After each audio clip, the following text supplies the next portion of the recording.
నమస్తే and welcome to episode 4. Quebec సిరీస్కి ఇదే లాస్ట్ ఎపిసోడ్. దీని ముందు ఎపిసోడ్లు మీరు మిస్ అయి ఉంటే దాని లింక్స్ డిస్క్రిప్షన్లో పెడతాను, తప్పకుండా చూడండి. లాస్ట్ ఎపిసోడ్లో మనం పియర్స్ రాక్ చూసి బోనవెంచర్ ఐలాండ్కి రీచ్ అయ్యాం. ఈ ఎపిసోడ్లో మనం ఈ బోనవెంచర్ ఐలాండ్ ఇంకా దాని హిస్టరీని ఎక్స్ప్లోర్ చేయబోతున్నాం. Let's go. We have 4 trails open at the moment.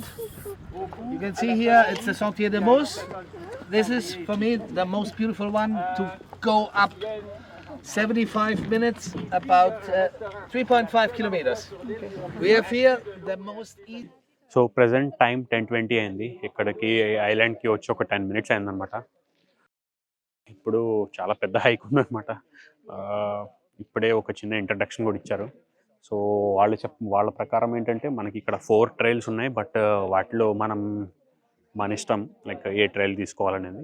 But మనం బర్డ్స్ కాలనీస్ దేనిలో ఎక్కువ ఉంటాయో ఆ ట్రైల్ తీసుకోబోతున్నాం మనం. సో మనకి ఆల్మోస్ట్ ఇప్పుడు ఒక 2.5 hours to 3 hours వాక్ ఉంది ఇక్కడ.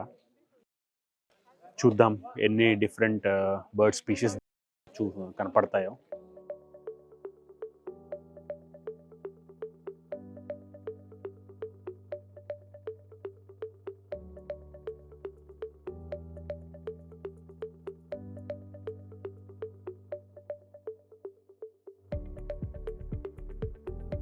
ఇప్పటికి హైకింగ్ స్టార్ట్ చేసి ఆల్మోస్ట్ 1 hour దగ్గరగా అవుతుంది. ఇంకా 2.5 hours హైక్ ఉందన్నమాట. ఇప్పటిదాకా ఫారెస్ట్లో నడుచుకుంటూ వచ్చాము. ఇప్పుడు కొంచెం ఓపెన్ స్పేస్లోకి వచ్చాము. ఇంకా ఓషన్ కనపడుతుంది. ఇంకా ఇక్కడ బర్డ్స్ కూడా చాలా కనపడుతున్నాయి అనమాట. అవి ప్రజెంట్ బర్డ్స్ కూడా ఫిషింగ్ చేస్తున్నాయి. బట్ చాలా పీస్ఫుల్గా ఉందన్నమాట ఈ ప్లేస్లో. బట్ హైకింగ్ చేసి దోలు తీరిపోతుంది.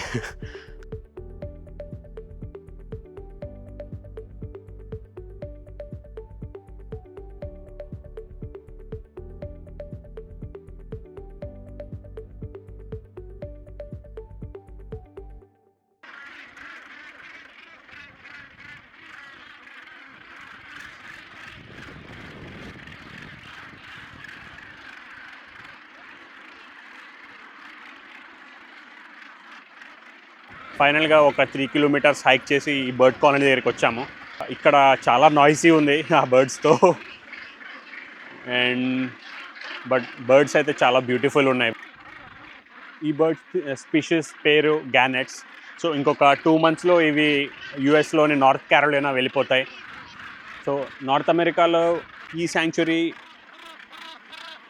అన్నిటికంటే పెద్ద మైగ్రేటింగ్ బర్డ్స్ శాంక్చురీ అన్నమాట. సో ఇక్కడ ఈ ఐలాండ్లో ఆల్మోస్ట్ ఒక 2 లక్షల పైన బర్డ్స్ ఉన్నాయి, 11 డిఫరెంట్ స్పీషీస్. అండ్ వాటితో పాటు సీల్స్ కూడా ఉన్నాయి అన్నమాట. లక్కీగా బోట్ దగ్గర ఉన్నప్పుడే ఒక సీల్ కనపడింది. ఇప్పుడు మనం ఒక ట్రైల్ తీసుకొని వచ్చాము హైక్, అదొక 3 kilometers. మళ్ళీ ఇక్కడ నుండి ఇంకొక 3.5 kilometers ఇంకొక ట్రైల్ ఉందన్నమాట. సో ఆ ట్రైల్లో సీల్స్ కూడా చూసే అవకాశం ఉంది. లెట్స్ హోప్ ఆ సీల్స్ కూడా కనపడతాయి మనకి. తీసుకో. ఈ నార్దర్న్ గ్యానెట్స్ అట్లాంటిక్ ఓషన్కి చెందిన పెద్ద సముద్ర పక్షులు. చేపలు పట్టుకోవటానికి ఈ గ్యానెట్స్ చాలా ఫాస్ట్గా ఓషన్లోకి డైవ్ చేస్తూ ఉంటాయి. అండ్ ఒక్కొక్కసారి 72 అడుగుల లోతు వరకు డైవ్ చేస్తాయి. ఇక్కడ గ్రే కలర్లో కనిపిస్తున్నవి యంగ్ బర్డ్స్. వీటి ఏజ్ పెరిగే కొద్దీ ఇలా వైట్ అండ్ ఎల్లో కలర్లోకి వస్తాయి.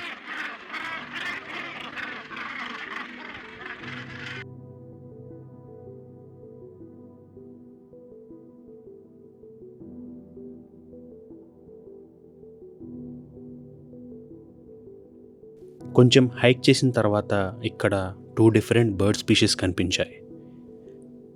ఇక్కడ ఉన్నవి యంగ్ బర్డ్స్ అన్నమాట. అండ్ ఇవి పెద్దయ్యాక బ్లాక్ కలర్లోకి చేంజ్ అయిపోతాయి. ఈ స్పీషీస్లోని యంగ్ బర్డ్స్ మన కుర్రోళ్ళలానే గ్యాంగ్స్లో చిల్ అవుతూ ఉంటాయి. సో ఆ బర్డ్స్ దగ్గర నుండి ఆల్మోస్ట్ ఒక 1 hour వాక్ చేసి వచ్చామన్నమాట. ఇంకొక 50 minutes వాక్ ఉంది. ప్రజెంట్ ఇక్కడ సీల్స్ చూడటానికి ఆగాము. దగ్గరలో లేవు, బట్ సీలో చాలా సీల్స్ కనపడుతున్నాయి అన్నమాట.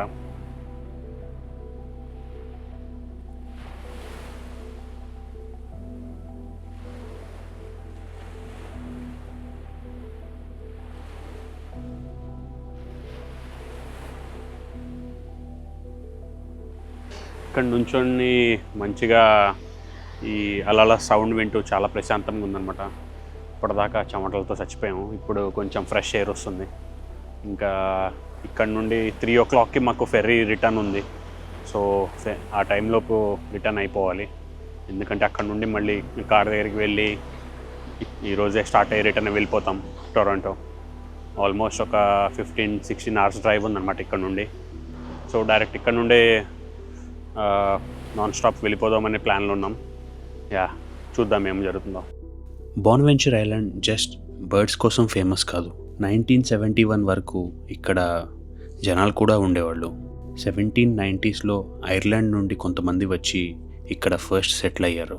ఈ ట్రైల్లో వాళ్ళ హిస్టరీ గురించి కూడా ఎక్స్ప్లోర్ చేద్దాం. గుడ్ థింగ్ ఏంటంటే ఈ హౌసెస్లో ఉన్న ఫ్యామిలీస్ గురించి మనకు తెలియటానికి కొన్ని హౌసెస్ బయట డిస్క్రిప్షన్ బోర్డు పెట్టారు. ఈ ఇంటి పేరు ది వాల్ హౌస్. 1819లో విలియం వాల్ అనే ఫిషర్మ్యాన్కి ఈ ఇల్లు కట్నంలో వచ్చింది. విలియం వాల్ తర్వాత ఈ ఇల్లు 3 generationsకి పాస్ డౌన్ అవుతూ వచ్చింది.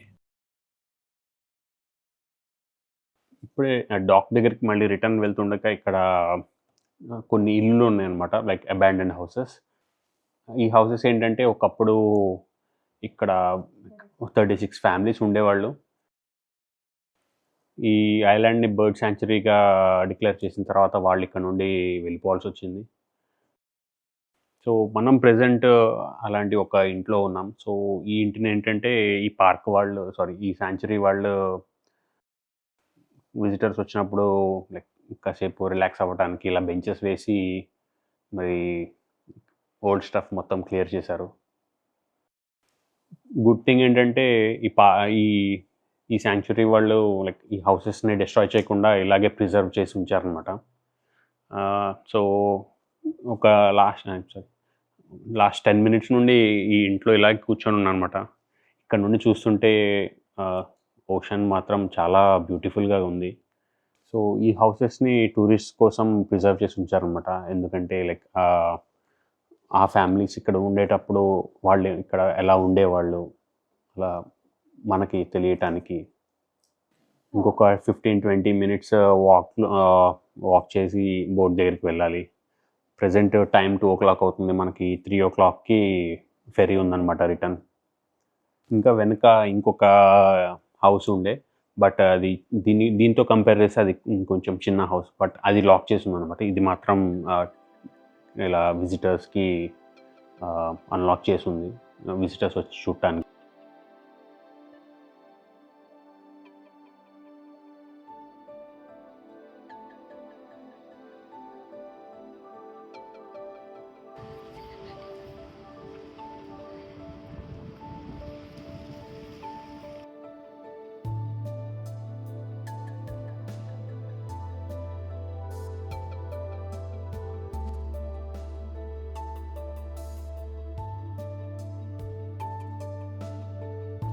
ఓవరాల్ శాంచురీ వాళ్ళు ఈ ఐలాండ్ని చాలా బాగా మెయింటైన్ చేస్తున్నారు. అండ్ వాళ్ళ మెయింటెనెన్స్ ఆపరేషన్స్ కోసం కొన్ని హౌసెస్ని యూజ్ చేస్తూ ఉన్నారు. సో ఆ హౌసెస్ లోపలికి వెళ్ళటానికి మనకి కుదరదు. ఊహించుకుంటేనే చాలా కష్టంగా ఉంది. ఒకప్పుడు ఎటువంటి సదుపాయాలు లేకుండా ఇక్కడ జనాలు ఎలా ఉండేవాళ్ళో, మెయిన్ల్యాండ్కి ఇంత దూరంగా.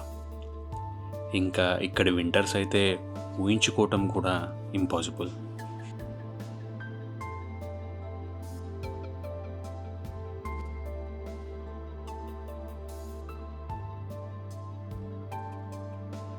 సో ప్రజెంట్ టైం 3 o'clock అవుతుందన్నమాట. ఫెర్రీ వచ్చేసింది. ఇక్కడ నుండి ఫెర్రీలో మెయిన్ల్యాండ్కి వెళ్ళడానికి ఒక 1/2 hour దాకా పట్టచ్చు. సో చాలా ఆకలిస్తుందని ఇక్కడ ఒక రెస్టారెంట్ ఉంటే శాండ్విచ్ తీసుకున్నాం. ముందు ఫెర్రీలోకి ఎక్కి శాండ్విచ్ తినాలి, చాలా ఆకలిగా ఉంది ఇంత నడిచిన తర్వాత. మళ్ళీ ఇప్పుడు మెయిన్ల్యాండ్కి వెళ్ళిన తర్వాత ఇంక అక్కడ నుండి కార్ తీసుకొని టొరంటో డ్రైవ్ స్టార్ట్ చేయాలి. అదొక 15-16 hours స్టాప్ లేకుండా వెళ్తే. మధ్యలో ఇంకేమన్నా మంచి లొకేషన్స్ కనపడితే సన్సెట్ లోపు అవి కూడా కవర్ చేద్దాం. See you soon.